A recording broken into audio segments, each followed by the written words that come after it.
he is a predator, a bully, a narcissist, a psychopath, and everything else that you can think of. It is that gross. Ryan Reynolds and Blake Lively are facing massive backlash after people discovered they've been treating their own kids like props in the Hollywood spotlight. When I want your opinion, I'll take Wolverine's out of your mouth. I have to admit that. And I am Father of the Year over here for allowing her to say such language, which, to her credit. Apparently forcing your 7-year-old to bid out sexually explicit lines on a movie set is just parenting now. He is a certified predator. People are legit fuming that this predator power couple has been worshipped for years while doing the most messed up stuff behind the scenes, so here's what actually happened.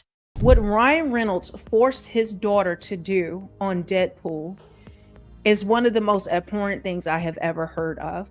In July 2024, the Deadpool and Wolverine commentary track dropped and caused chaos, not for the action or jokes, but for what it exposed behind the scenes. Only co-star I argued with. Most people think Kidpool is the dirtiest. Who thinks that your daughter, your 7-year-old daughter, is the dirtiest? It revealed that Ryan and Blake had their 7-year-old daughter saying vulgar lines on set, as if it was totally normal. If you actually dissect the lines, they are catastrophically gross. It was revealed that Ryan and Blake had their 7-year-old daughter saying vulgar lines on set, acting as if it was completely normal. Deadpool Prime here. Poor guy. Our fight isn't with Hey, you. when I want your opinion, I'll take Wolverine's out of your mouth. In the commentary, Ryan casually admits that the voice behind the character Kidpool, the younger version of Deadpool, was his own 7-year-old daughter. The line she delivered wasn't something playful or innocent. It was a line involving a crass joke directed at Wolverine's character. Guiltily, that is my daughter, I'm Inez. so sorry we have to admit that. And I am Father of the Year over here for allowing her to say such language, which, to her credit, she really didn't want to say. The actual line delivered by Kidpool in the movie, which is part of a humorous fourth wall breaking sequence, includes a reference to something out of Wolverine's mouth. Reynolds admits on tape, in his own words, that the line came from his daughter and, more importantly, that she initially refused to say it. And then came back later and said, I want to say it now, when I started looking at other people to play Yeah, it. but Ryan, to our discredit, we made Nezzy do, I'm not shitting you, 70 to 500 versions of that line. Yeah, instead of respecting that boundary, he and director Shawn Levy reportedly told her they'd cast someone else. As Reynolds explained, she changed her mind and agreed to do it. That alone raises red flags. What type of number is that? Let's go with the high end since you want to be an ass. And let's say 500 times you made this girl practice different iterations of Wolverine having his male genitalia in her father's mouth. Deadpool. Shawn Levy admitted laughing that they made Enns repeat different versions of the line anywhere from 70 to 500 times. While the number may have been exaggerated for comedic effect, it still speaks volumes about the normalization of pressuring a child into participating in material that, by any reasonable standard, should be deemed inappropriate for someone her age. And she didn't want to do it because she's a little girl. And she shouldn't have done it. She shouldn't have been forced to do it. And I want you to hear what else they say. This wasn't just one take. This was repeated direction of a young child coached into a role that contained adult humor in a franchise widely known for its explicit themes. That when she didn't want to do it, well, I'm just going to find someone else to do it. And then, no, Daddy, I'll do it. And it wasn't done quietly or in secret. In the same commentary clip, Reynolds proudly acknowledges the situation, even calling himself Father of the Year with clear sarcasm, knowing exactly how inappropriate it all sounds. The tone is lighthearted, but And to think of you doing this to your own child. He's like, I want you to say this line to be in the movie. I don't want to do it. Okay, I'm going to find somebody else. But was it just, I'm going to find somebody else to do it? Okay, sweetie, I understand. What makes this controversy different from previous Hollywood parenting scandals is that it didn't come from a leaked email or paparazzi report. It came directly is my from daughter, the people involved. I'm so sorry we have to admit that. And I am father of the year over here. Reynolds and Levy both spoke openly about this behind-the-scenes decision as though it was normal, even commendable. That casual admission became a turning point for many fans and critics. Has decided is appropriate. So across platforms like X, formerly Twitter, TikTok, and Reddit, reactions ranged from disbelief to outrage. Content creators like Melanie King and Andy Soar covered it extensively, using timestamps from the official commentary to highlight the moment Reynolds disclosed his daughter's involvement. I argued with. Most people think kid pool is the dirtiest. And if you actually dissect the lines, they are catastrophically gross. But who thinks that your daughter is the dirtiest? The comment sections were flooded with users questioning how Disney, the parent company of Marvel Studios, allowed such content to slip through without any sort of safeguard for the child involved. But I know you seem to give a damn about your child. Clearly, from this clip I'm going to show in a second. But it says, she's also pretty good at back talk and never taking out the trash. And that's where the ethical boundary gets complicated. Back in 2019, despite the film's rating, it is now available on Disney+, a platform marketed toward families. This clip is on YouTube, and now Deadpool is on Disney+ for children to consume. No parental advisory accompanies this particular behind-the-scenes segment, and no warning is given that it includes a child actor delivering a line that could be interpreted pretending like they didn't do anything wrong, still lying on Justin Baldoni, saying that he is a sexual predator. There are industry guidelines under SAG-AFTRA and California labor law meant to protect minors in entertainment, but many of those focus on hours, working conditions, and financial protections, not the content itself. Did they do that to their own daughter? Silent treatment, gaslighting, doing the golden child thing where one child, okay, I'm pushing off attention from that one child and putting it on another. Meanwhile, this controversy didn't erupt in isolation. It came on the heels of a larger ongoing legal saga between Reynolds, Blake Lively, and actor-director Justin Baldoni. In August 2024, Baldoni filed a $400 million defamation lawsuit, alleging a coordinated smear campaign against him by Reynolds and Lively. Treating her like crap because she doesn't want to say this, and she feels forced to do it because daddy won't be happy, mommy won't be happy. Will mommy and daddy love me anymore if I don't do it? Central to this suit is the Deadpool and Wolverine character, Nice Pool, a man bun-wearing, overly polite superhero mocked in the film, one that Baldoni's legal team claims is a thinly veiled jab at him. The timing of the Nice Pool character, who bears a strong resemblance to Baldoni, even sporting the same hairstyle he had been growing out for cancer donation, raised eyebrows. This is grooming on the screen. For a child, a little girl, to have to say this, Disney, what the hell is wrong with you? Yet, Reynolds didn't outright deny the inspiration. In fact, in a legal motion filed in December 2024, Reynolds acknowledged the similarities, but attempted to defend the portrayal as satire. His legal team argued that the character was a comedic construct and that any offense taken fell under protected speech. He can't take the joke because he's thin-skinned. And we see this is what bullies do. If you can't take their joke, their mean dig, their horrible bullying, well, then you're thin-skinned, you're sensitive. Reynolds also moved to dismiss the defamation suit, labeling Baldoni's complaints as examples of thin-skinned outrage and suggesting that the actor was attempting to manufacture sympathy over fictional content. The motion, filled with sarcastic language, mirrored Reynolds' public persona, but for critics, it revealed an alarming unwillingness to take accountability, even when serious claims were on the table. And you just don't get it. And what's wrong with you? They gaslight you into believing that something's wrong with you, that you can't find the humor in them, bullying you and doing the things that they're doing. Blake Lively's involvement in the legal mess has been less vocal, but no less significant.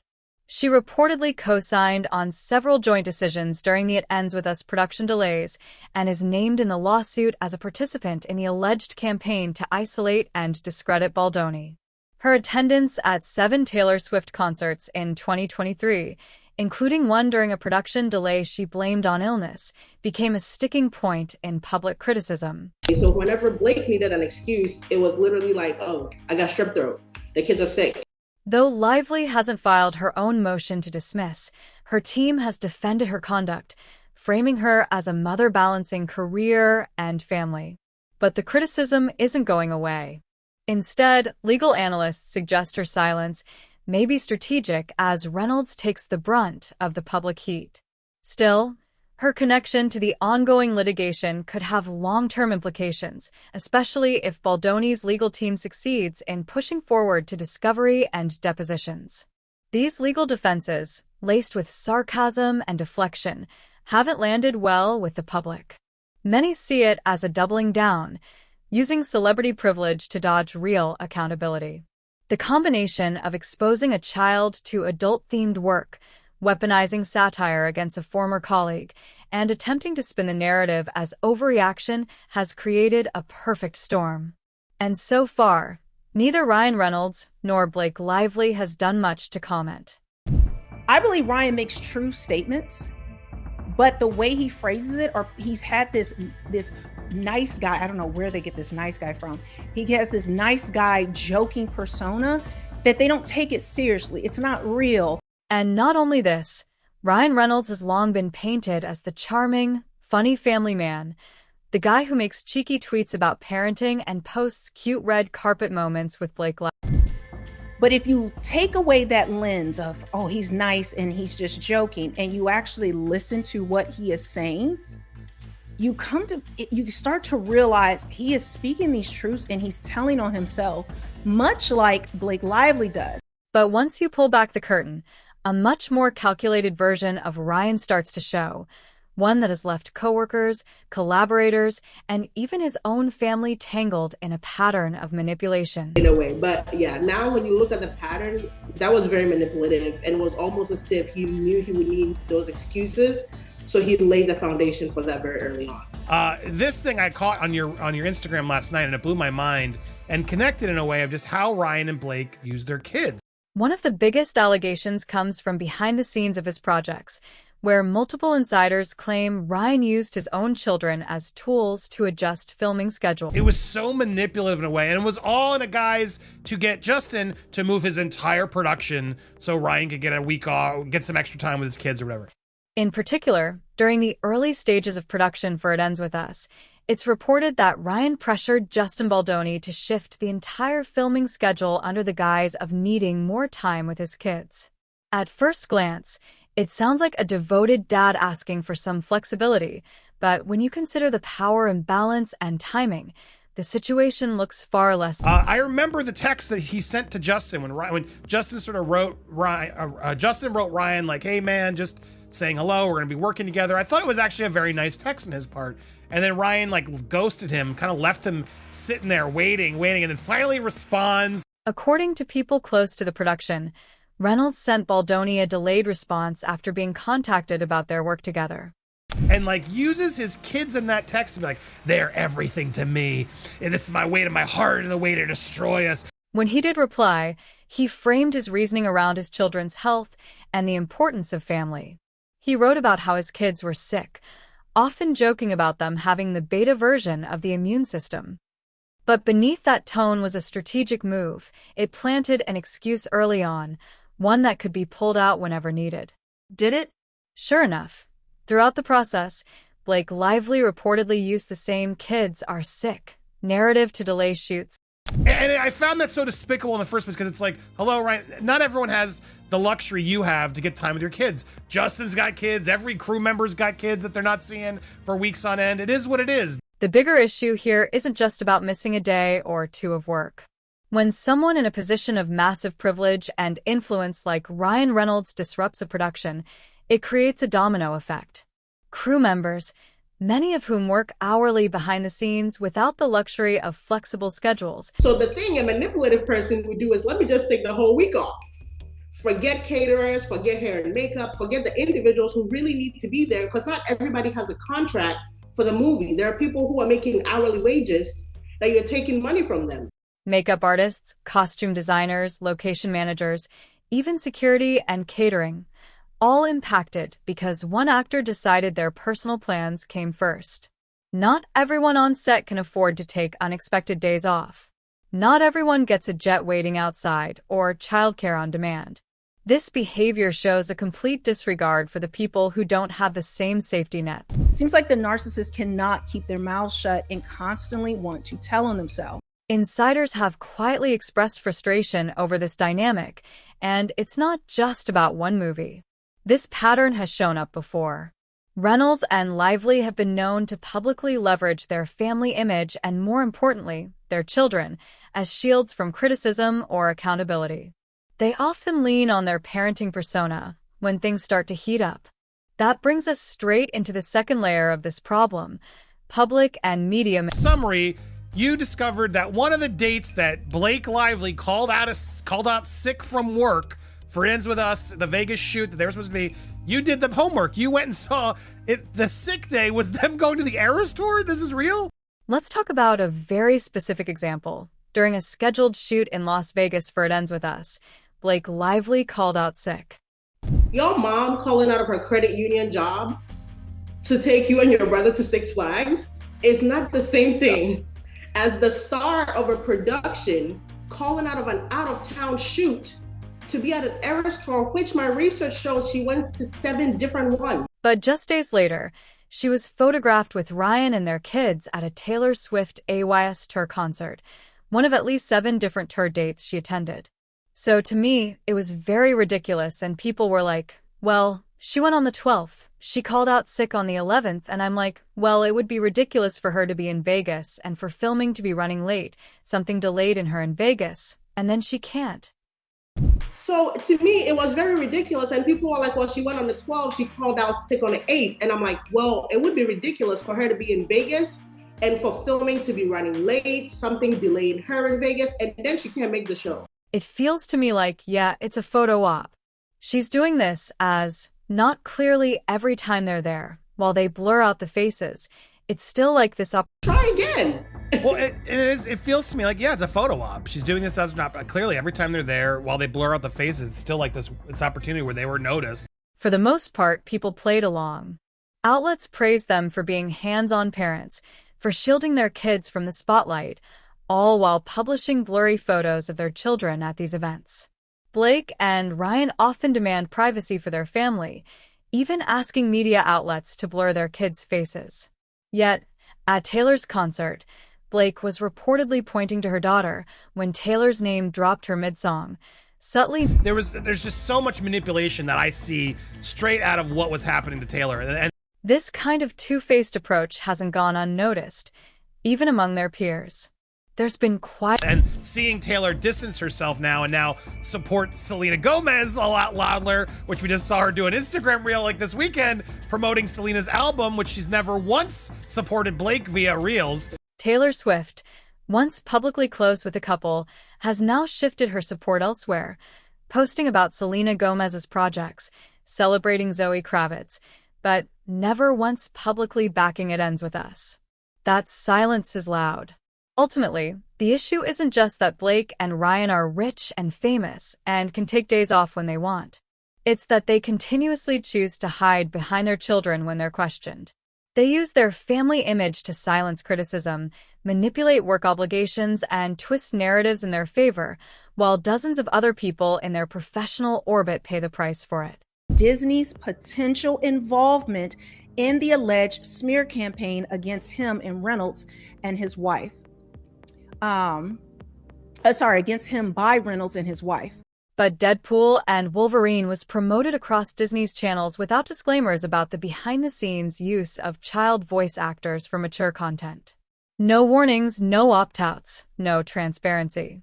Baldoni's legal team is now going to try and do a deep dive into Deadpool and the funding for the film, as well as the actors and producers who were aware of this bullying when filming.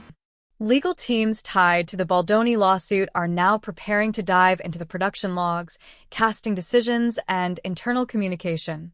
Brian Fredman, Justin Baldoni's attorney, said in a March 2025 statement to TMZ that they intend to explore Disney's involvement in what he referred to as a coordinated campaign, pointing directly at the funding and production oversight. But this is really bad for Disney. This is really bad for everyone involved, especially when you start to see the notes, what was said, the minutes, any recordings. This is the first time since the 2020 Johnny Depp Amber Heard fallout that Disney has been publicly connected to a major celebrity-related misconduct case, where the central issue isn't just optics, but corporate responsibility. I have talked about before, Disney is in trouble. Marvel's in trouble. The studios involved are in trouble. The industry has a long history of protecting A-list talent while minimizing or dismissing the harm they cause others. From Weinstein to Dan Schneider, silence, especially from studios, has been the standard. This lawsuit is very multi-layered, but besides that, he has not yet sued Disney and Marvel, but I do see that coming unless Disney and Marvel decides to settle with him, which... In this case, despite full public knowledge of the involvement, there's been no response from Disney or Marvel Studios.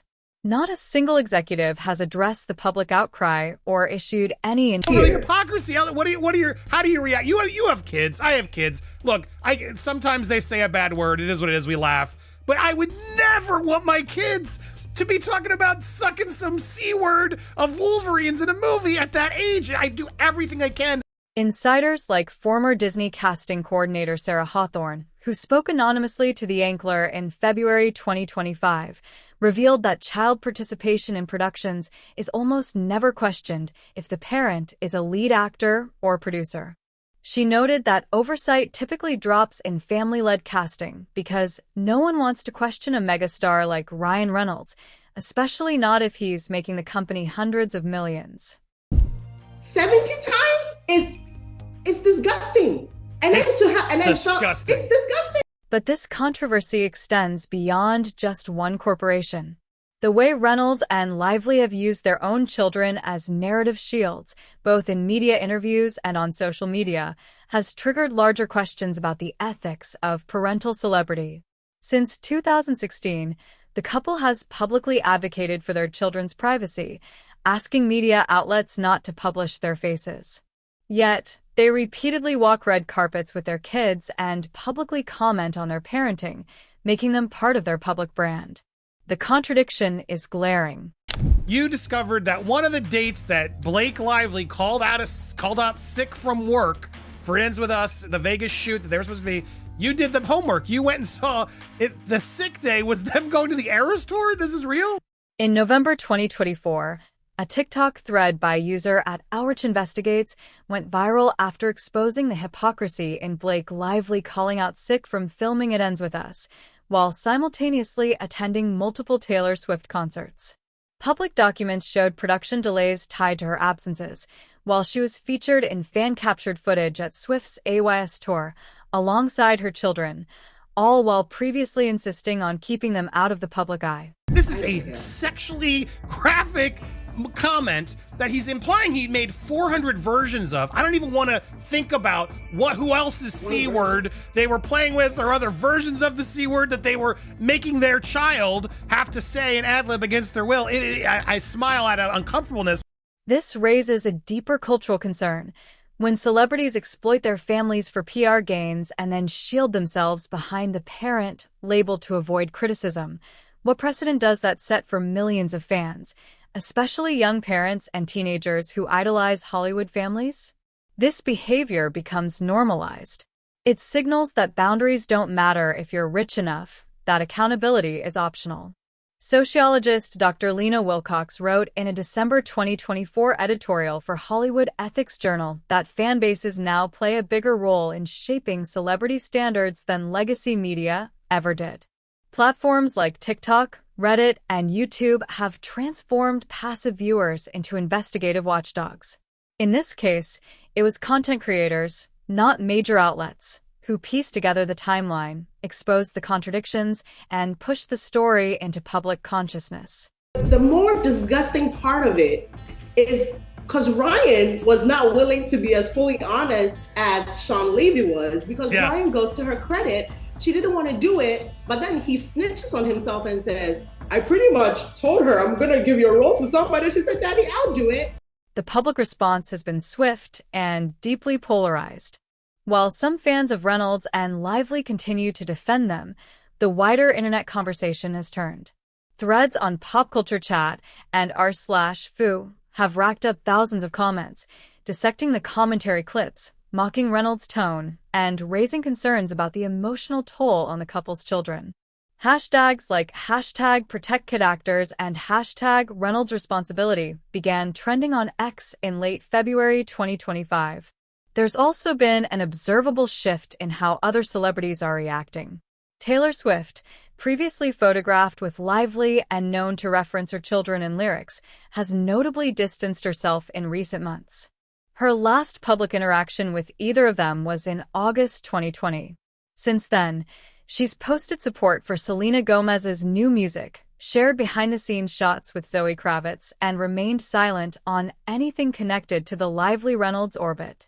Industry insiders are starting to ask whether this scandal will have lasting impacts on Reynolds and Lively's careers. Analysts at CA and WME, both agencies involved in talent connected to Deadpool, have reportedly advised clients to avoid public alignment until the legal dust settles. Multiple sources told Deadline in early March that 2 major brand partnerships are on hold pending outcomes from discovery. It's just funny hearing Blake Lively couldn't fin the suit, and like the whole text exchange where she's acknowledging it's my job to be fit and to work out. It absolutely is. Blake Lively's own directorial debut under Searchlight Pictures, a Disney subsidiary, is now in question internally. Executives are concerned about press appearances and Q&A panels becoming litigation landmines. Ryan Reynolds, meanwhile, has not announced any new leading roles.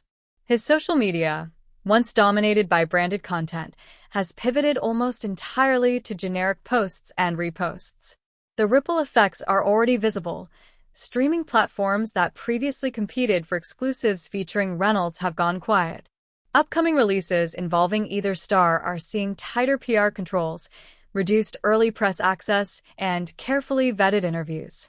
Behind the scenes, attorneys are preparing for depositions that may stretch into late 2025, depending on whether Disney cooperates or attempts to settle pretrial.